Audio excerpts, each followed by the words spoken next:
Estamos aí nos encontros marcantes. Hoje é a penúltima mensagem nessa série Encontros Marcantes. E quero convidar você a abrir lá em Lucas 24.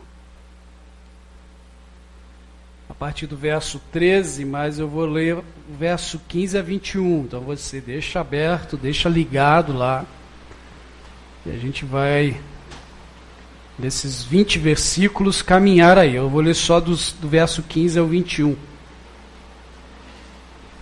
Lucas 24. Vamos falar de um encontro que gera expectativas, que gerou novas expectativas. Enquanto você abre lá, quero convidar você a fechar seus olhos mais uma vez. Pai, em nome de Jesus, fale conosco, como o Senhor tem falado até esse momento, com os louvores, com as orações, com sorriso, ainda que sorrindo com os olhos, onde as máscaras nos atrapalham a ver o sorriso, mas sorrimos com os olhos, nos abraçamos com os olhos. Por isso, Pai, eu te agradeço por poder ver, Senhor, aqui um pouco dos irmãos. Como o Senhor, o teu filho, orou há pouco, temos andado com os prédios fechados por causa dessa pandemia, mas, Senhor, o céu não está fechado, o céu não está em crise, e por isso, Senhor, recorremos ao Senhor pelas suas misericórdias e pela tua graça. E nessa noite, ó Deus, eu sei que não será diferente. Faça, Senhor, o mover em nossas vidas, tanto dos que estão aqui no prédio, quanto dos que estão em casa, que possam, ó Deus, serem abençoados pelo Senhor. E queremos ter esse encontro marcante com o Senhor hoje. Continue a falar conosco. É que eu lhe peço, Senhor, em nome de Jesus. Amém e amém. Lucas 24, a partir do verso 15, então. Como disse, a gente vai desde o 13 ao 33, mas agora eu só leio a partir do verso 15 ao 21. Enquanto comentavam e discutiam, o próprio Jesus se aproximou e começou a acompanhá-los. Mas os olhos deles estavam como que fechados, de modo que não o reconheceram. Então ele lhes perguntou: do que estáis falando pelo caminho? Eles então pararam tristes, e um deles, chamado Cleopas, respondeu: és tu o único visitante em Jerusalém que não soube das coisas que ali aconteceram nesses últimos dias? E ele lhes perguntou: quais? E ele respondeu: as que dizem a respeito de Jesus, o Nazareno, que foi profeta, poderoso em obras e palavras diante de Deus e de nosso povo, como os principais sacerdotes e as nossas autoridades o entregaram para ser condenado à morte e o crucificaram. Nós esperávamos que fosse ele o que traria a redenção de Israel. Além disso, já faz 3 dias que essas coisas aconteceram. Essa é uma passagem conhecida. Como já disse aos irmãos, nós estamos revisitando essa série de mensagens. E conta a história desses 2 discípulos a caminho de uma cidade chamada Emaús. 2 discípulos que caminham ali tristonhos, chateados, decepcionados, talvez até um sentimento de ilusão, pois Jesus está morto. Eles ainda não sabem que Jesus havia ressuscitado. E eles estão caminhando ali, cabisbaixo, quando aparece um turista, que para eles era um turista, que não sabia o que tinha acontecido, ou pelo menos não tinha prestado atenção no que aconteceu. E nesse trecho que lemos, Jesus que aparece para eles, questiona o que houve, eles explicam. E o que a gente vai tirando para a nossa vida já desse início, desse encontro que foi marcante, e que gerou novas expectativas na vida desses homens, é que eles tinham uma expectativa errada daquilo que Jesus iria fazer para eles ou em Israel. Talvez as suas ambições eram diferentes. O versículo 21 vai dizer que nós esperávamos que ele seria aquele que traria redenção a Israel. Que redenção? A gente vai ver já já o desentendimento deles e o que realmente iria acontecer, ou o que eles não perceberam ainda que iria acontecer. Como eu disse, 2 discípulos andando bem cabisbaixos, bem tristes, bem chateados. E quantas vezes a gente também anda da mesma forma que esses discípulos, tristes, chateados, decepcionados, provavelmente porque a gente não entendeu o princípio da fé cristã com relação a Deus. Quantas pessoas nessa pandemia, e eu já comentei isso em outro culto, se não me engano, na escola bíblica, que as pessoas deixaram as igrejas, deixaram de seguir a Deus por causa dessa pandemia, se perguntando aonde está Deus, se perguntando, se Deus me ama tanto, por que fulano da minha família morreu, e assim por diante, com um olhar errado, uma expectativa errada de Deus para as suas vidas. E quantas pessoas que depositaram seus próprios desejos, achando que eram os desejos de Deus para elas, esqueceram que o maior desejo, a maior expectativa de Deus para as suas vidas é que nós busquemos o seu reino, como diz lá em Mateus capítulo 6, e as demais coisas vão ser sempre acrescentadas. Possivelmente pessoas que se decepcionaram porque um sonho não deu certo, os desejos que tinham não vieram, os projetos que nessa pandemia, inclusive, né, nossos projetos pessoais, projetos de igreja, enfim, nossos projetos ou foram atrasados, estão sendo atrasados, ou realmente foram abortados, porque a gente não consegue desenvolver.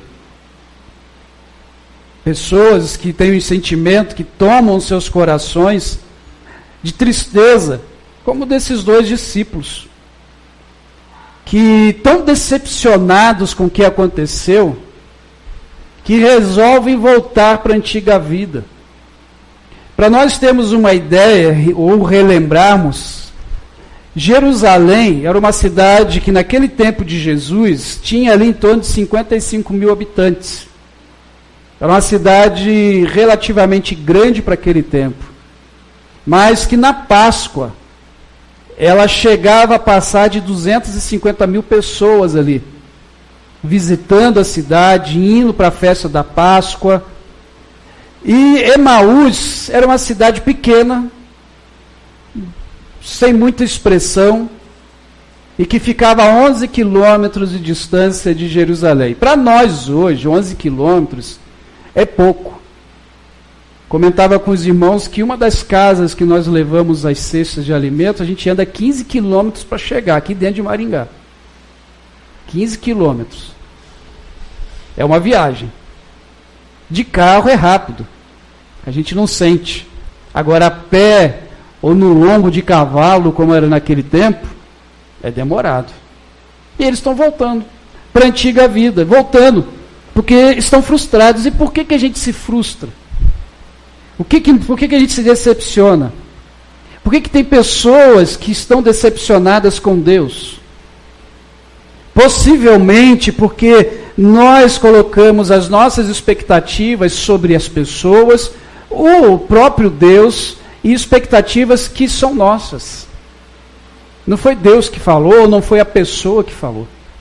Expectativas que talvez a gente não colocou direito na nossa balança e a gente acabou se frustrando no decorrer da vida. Buscamos as nossas próprias prioridades, mas não são as prioridades do próprio Deus para as nossas vidas. E a gente tenta viver, a gente tenta tocar o barco, mas não dá certo. E a gente senta e fala, a culpa é de Deus, a culpa é de fulano. A culpa é da esposa, do marido, dos filhos, do patrão, e assim por diante. E as nossas expectativas vão sendo frustradas. E eu queria convidar você hoje a ter a expectativa correta, a ter novas expectativas com Jesus e aprendendo com esses dois discípulos na estrada de Emaús. A primeira coisa que a gente pode aprender ali é que Jesus nos ensina que a gente não deve desistir. Desistir de sonhos, desistir de expectativas, desistir daquilo que a gente tem projetado, mas colocar de forma correta sobre ele, colocar nele e esperar dele que as coisas vão acontecer no tempo dele e do jeito dele. Os versos 13 e 14 diz que naquele mesmo dia, 2 deles estavam a caminho para uma aldeia chamada Emaús. Como eu disse, estavam voltando. Estavam regressando à antiga vida. Já não queriam mais viver as realidades de Jerusalém. Talvez Jerusalém agora para eles seria um lugar que não lembrariam com bons olhos. Jesus está morto. Eles depositaram a expectativa deles sobre Jesus. E agora, cadê Jesus? Como eu disse, eles ainda não sabiam que ele havia ressuscitado. Eles ainda não sabiam que Maria Madalena e as outras mulheres haviam visto o túmulo vazio, que Pedro, o apóstolo, viu lá o túmulo vazio. Eles não sabiam ainda.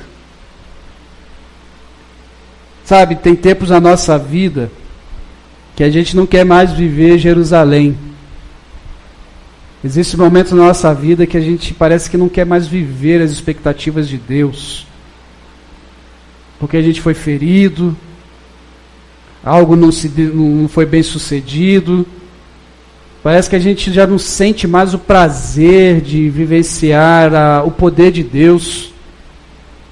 Porque a gente fica ali olhando um tanto para aquela vida anterior ou para os problemas atuais, que a gente não consegue mais experimentar o poder de Deus diário. Porque a gente está tão angustiado e tomado pelo momento, que a gente pensa que já não vai ter mais solução. E o maior desejo é voltar. E a gente acha que o caminho de Emaús, ou seja, esse retorno é a melhor solução.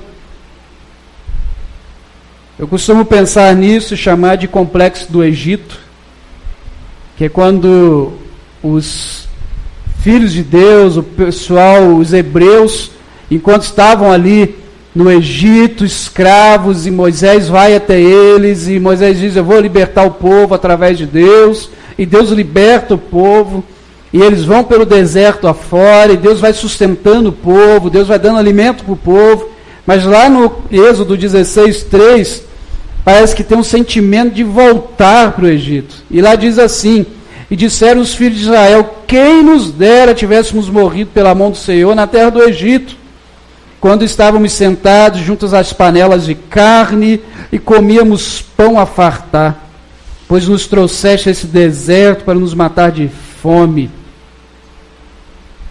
Quantas vezes a gente só fica lembrando daquele tempo e esquecemos do que Deus está fazendo hoje nas nossas vidas.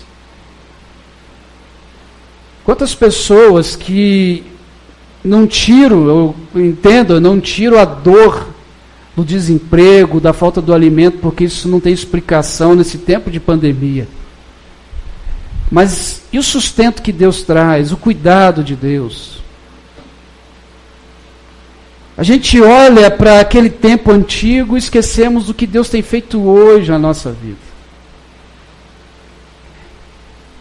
Sabe, queridos, a gente conversa com as pessoas e com os colegas pastores, a gente fica observando quantas pessoas frustradas dentro das próprias igrejas, que não conseguem adorar a Deus, olhando todo esse sofrimento que tem acontecido no mundo, mas nós esquecemos que Deus não perdeu o controle do mundo. Se tem uma coisa que essa pandemia tem nos ensinado como igreja, e isso a gente não pode perder, é o quanto que a igreja ela é essencial para a vida das pessoas. E quando eu digo igreja, eu não digo prédio aberto. Porque é bom ver os irmãos aqui. Os irmãos não sabem, hoje, depois de 2 meses, me ajudem a lembrar, eu nem lembro mais. Eu brinquei em casa, é tanta mudança de decreto que a gente não acompanha mais. Então, acho que tem uns 2 meses que a gente estava fechado. Os irmãos não sabem a alegria de vê-los aqui, o Ministério de Louvor poder cantar com vocês aqui, não ficar só olhando para uma câmera. Mas a nossa alegria não pode ser só aqui. A gente não pode desistir de adorar a Deus só porque não conseguimos vir aqui. A nossa vida precisa ir além daqui, porque a gente só vem aqui domingo. E a igreja, nessa sociedade, precisa mostrar a esperança que é Jesus, e a gente não pode desistir disso. Os irmãos da igreja aqui, eles têm acompanhado ali os relatos que colocamos no grupo, das entregas de cestas de alimentos. Os irmãos não sabem a alegria que é no coração dessas pessoas. Na hora que a gente chega lá com uma cesta e elas estão necessitadas, e vê as criancinhas. Eu vou dar um relato de uma criança que recebeu a caixinha de bombom. Ela só viu aquele pacotinho embrulhado, e na hora que a Paula entregou para ela, ela agradeceu. Eram 6 crianças na casa, ela agradeceu. Só tinha 2 naquele momento, e na hora que a gente foi embora, que ela rasgou a caixa, ainda não tinha visto, e viu o bombom, a caixinha de bombom. Ela gritou lá de dentro, a gente já estava na distância longe, ela disse: moça, muito obrigado, com um sorrisão de rasgar os lábios. Algo que para a gente talvez não faça tanta diferença, mas para aquela criança, e quem que fez isso? A igreja. Você, como igreja. Então o que eu aprendo já de imediato aqui com esses discípulos que estão ali na estrada de Emaús, que se encontram com Jesus, ou Jesus se encontra com eles, é que a gente não deve desistir por causa das circunstâncias que estamos vivendo. Como igreja, a gente não deve desistir de investir na vida das pessoas. Não dá para voltar atrás. Tem que avançar. Aprendo também que Jesus vem se encontrar conosco justamente nos momentos em que nós estamos mais frustrados.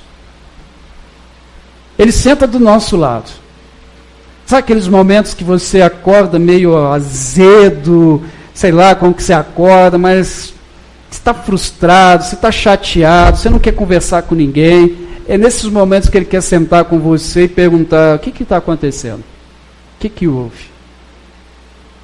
Por que você está assim? Foi isso que ele fez com esses discípulos no versículos que nós lemos.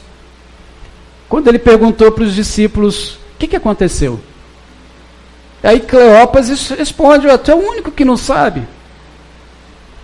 Tu é o único que está em Jerusalém e não está sabendo o que aconteceu. Porque, irmãos, a crucificação não aconteceu às escondidas, não. Aconteceu para todo mundo ver. Era tradição de Roma executar os seus prisioneiros a céu aberto para todo mundo ver. Como exemplo, para que ninguém fizesse o que aqueles condenados fizeram. E outra, era Páscoa, então Jerusalém estava cheia. Imagine, para você ter uma ideia, você que é de Maringá, você que está aqui, a Expo Ingá. Aí você vai lá no parque de exposição, que não consegue nem caminhar de tão cheio. Na Páscoa em Jerusalém era pior. Tinha mais gente. E Jesus se encontra com eles no momento em que eles estão frustrados, com sentimento de desamparo, com sentimento de não pertencimento mais, porque tinha uma ideia e agora já não tem mais. Tinha um sonho e agora já não tem mais. E é nesses momentos em que Jesus vai se encontrar conosco, porque Ele nos ama.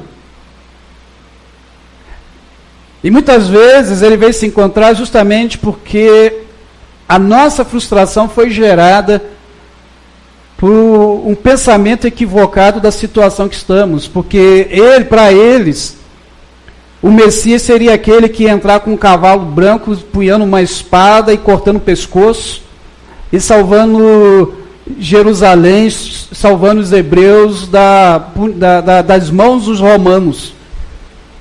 Eles esperavam um Messias, um Cristo político, e que ia passar a espada mesmo, ia falar, ó, vamos matar todo mundo aí, independência ou morte. E naquele momento eles descobrem que Jesus morreu, então eles tinham uma ideia de um Jesus errado. Irmãos, não é muito diferente do que a gente vive hoje. Tem muita gente adorando um Jesus errado. Como assim, pastor? Jesus errado? Um Jesus que promete prosperidade financeira, um Jesus que promete ausência de enfermidade, um Jesus que promete um monte de coisa que não é ele que nunca prometeu. Não que ser próspero, não que ter condições financeiras boas seja pecado, errado, mas não é isso. Acho que domingo passado eu falei sobre isso, que uma das promessas de Jesus é que no mundo vocês vão ter o quê? Ou nós vamos ter o quê? Aflições. Mas ele diz, tenha ânimo, porque eu venci, ou seja, vocês são vencedores. Algumas das nossas frustrações é porque nós não entendemos direito a palavra de Deus. Nós não entendemos a promessa dele para as nossas vidas.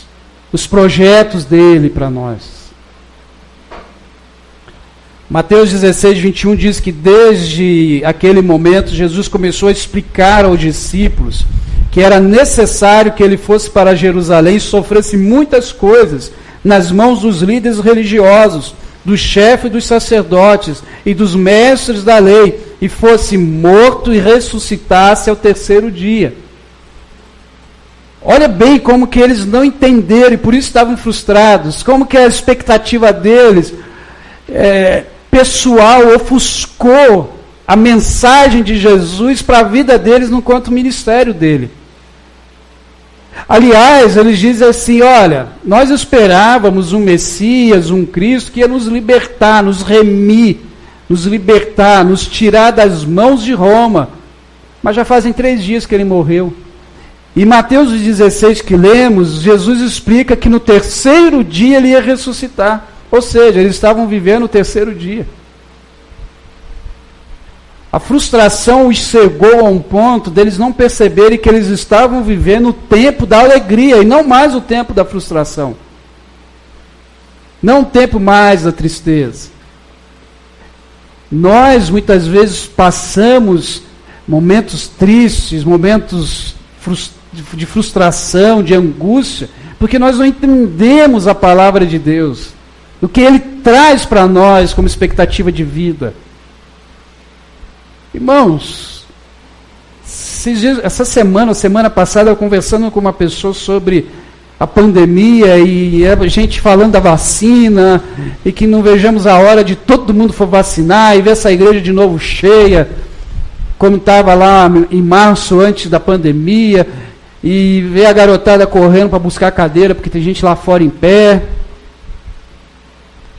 E aí eu disse para essa irmã, eu falei, pois é, irmã, esse tem sido o meu desejo também, mas e se essa pandemia não passar? E se vier outra? Aí ela olhou e disse, Deus me livre, pastor. Eu falei, irmã, a palavra de Deus nos garante que as coisas estão para piorar. Inclusive, a próxima série de mensagens, igual Netflix, né, dando os avisos da próxima série, eu vou estar falando em Mateus 24 e 25, quando Jesus fala do final dos tempos. E a gente vai perceber ali que há uma possibilidade sim das coisas piorarem, porque ele falou. E aí dá um desespero, né, Aguinaldo? Dá um desespero no coração da gente, mas não deveria, porque o texto que eu li de Apocalipse no início do culto diz que os santos estão diante do trono. Quem são os santos? Você e eu. Aqueles que servem ao Senhor. Irmãos, a nossa frustração ela só é causada porque a gente não presta atenção no que Jesus já deixou para nós.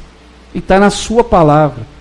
está na palavra dele, está aí na Bíblia que você carrega na mão ou no bolso no seu celular. E quando a gente começa a entender essa perspectiva de Jesus para nossas vidas, essa alegria que Ele quer para nós vem logo. Essa alegria vem, toma o nosso coração. Olha aí o verso 15 e 16. E aconteceu que, enquanto conversavam e discutiam, o próprio Jesus se aproximou e ia com eles, e os seus olhos, porém, não estavam impedidos de reconhecê-lo. Alguns acreditam que eles não reconheciam a Jesus, porque como o seu corpo estava glorificado, eles não conseguiam identificar.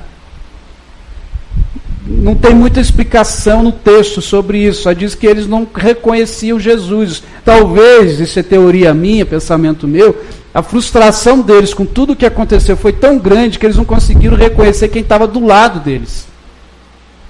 Quem andava com eles ali, quem apareceu para eles ali. Eles não estavam tão sem entendimento da palavra que eles não perceberam que o terceiro dia chegou. Jesus aparece para eles. Mas eles vão caminhando com Jesus, vão andando com Jesus, e dado momento eles chegam aonde iam pousar, iam ficar, e convidam Jesus para estar com eles. Jesus senta à mesa com eles, e ali parece que as coisas vão começando a acontecer. Sabe o que eu aprendo com Jesus, se encontrando com os discípulos na estrada de Emaús? É que mesmo a gente andando nessa estrada de Emaús, ou seja, andando na estrada dessa frustração, andando nessa estrada de tristeza, ainda há esperança. Ainda há possibilidade de alegria, porque é justamente ali que Jesus vai se encontrar com a gente. É justamente ali que Ele vai ter um encontro conosco. E aí o que acontece? A diferença acontece em nossas vidas. As expectativas são renovadas. Quero ler com você o verso 31. Então os olhos deles foram abertos e reconheceram, e ele desapareceu diante deles. Como eu disse, eles entraram na casa, convidaram Jesus, colocaram ali o alimento. O texto diz que Jesus deu graças. E na hora que ele deu graça, os olhos deles se abriram e eles reconheceram Jesus. E aí Jesus desaparece. Mas o que chama a atenção é que os olhos deles são abertos quando Jesus está à mesa com eles. Sabe quando que você e eu temos as nossas expectativas renovadas, a alegria sendo renovada? É justamente no momento em que eu tenho comunhão com Jesus. É justamente no momento em que eu sento com Ele à mesa, eu sento com Ele na beirada da minha cama, de joelhos ali orando. É nos momentos em que eu pego a palavra dEle e vou fazer a devocional. É ali, nesse momento das expectativas, nesse momento de estar junto com Jesus, é que as coisas vão acontecer. É que meus olhos vão se abrir diante, talvez, de problemas, de dificuldades, da luta que você está vivendo. É naquele momento ali, em que eu sento com Ele e ouço a sua voz, é que eu vou sentir os meus olhos se abrindo. Eu estava lendo sobre uma viagem de um missionário, e esse missionário estava ali evangelizando na América Central, um grupo de pescadores daquela cidade. E ele foi ler esse texto dos discípulos na estrada de Emaús. E quando ele chegou nesse versículo, que Jesus desapareceu, depois do momento de comunhão, Lucas relata que Jesus some. Um dos pescadores olhou para o missionário e perguntou: para onde Jesus foi? Ué, Jesus sumiu e estava com eles dois. E o outro pescador olhou e deu uma risada e disse: seu bobo, ele sumiu porque agora foi morar neles. Jesus não desapareceu, Jesus foi morar nos dois discípulos. E assim, quando eu li isso, irmãos, eu vi que toda a nossa expectativa de fé precisa estar nisso. Porque quando eu creio que é o Senhor que anda comigo, eu não preciso mais ter a expectativa de que Ele venha se encontrar comigo, como esses 2 discípulos vivenciaram. Mas eu começo a ter a certeza de que Ele já está comigo, que Ele já mora comigo, que na palavra dele está se cumprindo em mim, conforme está em Mateus 28, verso 19 e 20, que ele vai dizer que estaria com você e comigo todos os dias até o final dos tempos. Quando eu entendo que Jesus não precisa mais vir se encontrar comigo, porque Ele já está comigo, eu consigo viver o que o apóstolo Paulo diz em Gálatas 2:20. Fui crucificado com Cristo, assim já não sou eu quem vive, mas Cristo vive em mim. A vida que agora vivo no corpo, vivo-a pela fé no Filho de Deus, que me amou e se entregou por mim. Assim como já não sou eu quem vive, mas Cristo vive em mim.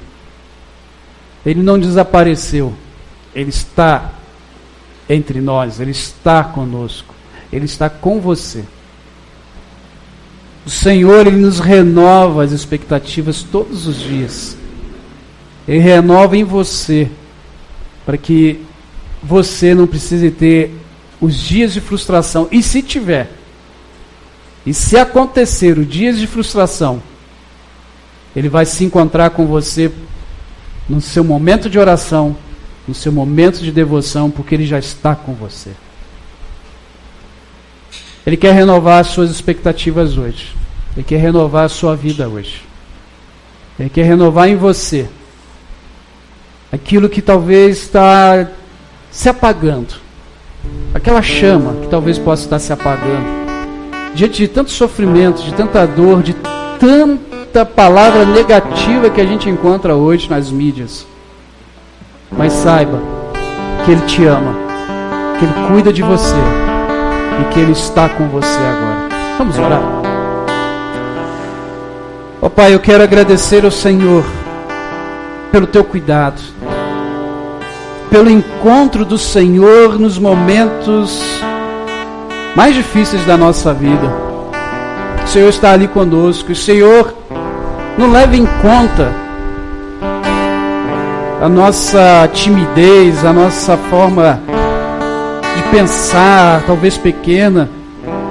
O Senhor não tem discípulos melhores ou piores. O Senhor não olha méritos e deméritos, mas o Senhor nos ama da mesma forma e ama a todos do mesmo jeito. Por isso, Pai, eu peço a Ti que o Senhor se encontre agora com aqueles que talvez estão achando que o Senhor não está com eles.